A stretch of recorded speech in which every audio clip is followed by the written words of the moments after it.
జంగారెడ్గూడెం నుంచి శ్రీరామ ఆధ్యాత్మిక సేవా సమితి ఆధ్వర్యంలో భద్రాచలానికి భక్తులు పాదయాత్రగా బయలుదేరారు. శ్రీరామ నవమికి గోటి తలంబ్రాలను స్వామివారికి సమర్పించేందుకు గత 24 సంవత్సరాలుగా శ్రీరామ ఆధ్యాత్మిక సేవా సమితి ఆధ్వర్యంలో వేలాది మంది భక్తులు పాదయాత్రగా భద్రాద్రి రాములవారి క్షేత్రానికి చేరుకుంటారు. దీనిలో భాగంగా బుధవారం ఉదయం ఈ మహాపాదయాత్రను పట్టణంలోని బుట్టాయిగూడెం రోడ్లో ఉన్న కోదండ రామాలయం వద్ద తపన ఫౌండేషన్ వ్యవస్థాపకులు గారపాటి సీతారామాంజనేయ చౌదరి, ప్రముఖ వ్యాపారవేత్త చామర్తి శ్రీరాములు ప్రారంభించారు. ఈ సందర్భంగా గారపాటి సీతారామాంజనేయ చౌదరి మాట్లాడుతూ గత 24 సంవత్సరాలుగా శ్రీరామనవమికి గోటితో వలిచిన తలంబ్రాలను తీసుకుని పాదయాత్రగా భద్రాచలం వెళ్లడం ఎంతో అభినందించదగ్గ విషయమని అన్నారు. ఈ సందర్భంగా కమిటీ సభ్యులను పాదయాత్రలో పాల్గొన్న భక్తులకు అభినందించారు. హిందువులపై దాడులను అరికట్టేందుకు హిందువులంతా ఐకమత్యంతో ఉండాలని పిలుపునిచ్చారు. అదేవిధంగా శ్రీరామ ఆధ్యాత్మిక సేవా సమితి ప్రతినిధి ముళ్లపూడి వీర వెంకట సత్యనారాయణ మాట్లాడుతూ గత 24 సంవత్సరాలుగా ఈ పాదయాత్ర నిర్వహించేందుకు సహకరిస్తున్న ప్రతి ఒక్కరికి కృతజ్ఞతలు తెలిపారు. ఈ కార్యక్రమంలో ఆధ్యాత్మికవేత్త కేఎల్ఎన్ ధన్కుమార్తో పాటుగా పలువురు ప్రముఖులు, వేలాది మంది భక్తులు పాల్గొన్నారు. శ్రీరామ ఆధ్యాత్మిక సేవా సమితి ఆధ్వర్యంలో 24వ మహాపాదయాత్ర జంగారెడ్డిగూడెం నుంచి భద్రాచలం వరకు నిర్వహించబడుతోంది.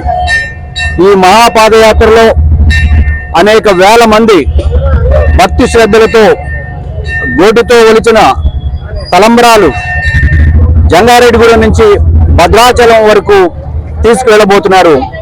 ఈ 4 రోజులు సాగే ఈ మహాపాదయాత్రలో భక్తులు పాల్గొనడమే వారి అదృష్టంగా భావిస్తూ శ్రీరాములు వారి ఆశీస్సుల కోసం అక్కడి వరకు పాదయాత్రగా వెళ్ళి మరలా ప్రసాదం తీసుకుని వచ్చి, అలాగే అక్షంతలు తీసుకుని వచ్చి ప్రతి ఇంటికి అందజేసే ప్రయత్నం చేస్తున్నారు.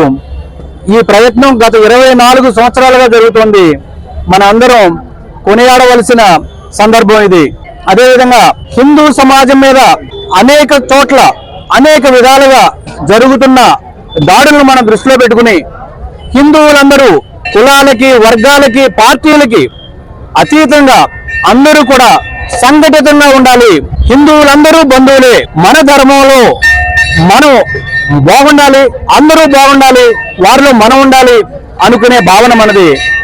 అందరూ కూడా ఈ ఆధ్యాత్మిక సేవలో తరించాలని ఆశిస్తూ, అలాగే ఈ మహాపాదయాత్ర నెక్స్ట్ 4 రోజులు కూడా సుఖప్రదంగా జరగాలని, క్షేమంగా వీరంతా దర్శించుకుని స్వామివారిని తిరిగి రావాలని ఆశిస్తూ 24వ పాదయాత్ర జంగారెడ్డిగూడెం నుంచి భద్రాచలం వరకు ప్రతి గ్రామం నుంచి ఓడిపోవలసి బియ్యంతో పాదయాత్రగా బయలుదేరి రాములవారి కళ్యాణానికి ఈ తలంబ్రాలను సమర్పించడం ఆనవాయితీ. అదే క్రమంలో ఈ సంవత్సరంతో 24 సంవత్సరాలు పూర్తవుతుంది. దీనికి భక్తులు, పెద్దలు, పుర ప్రముఖులు వీరందరి సహకారంతో ఈ యాత్ర 2 సంవత్సరాలుగా దిగ్విజయంగా కొనసాగుతుంది.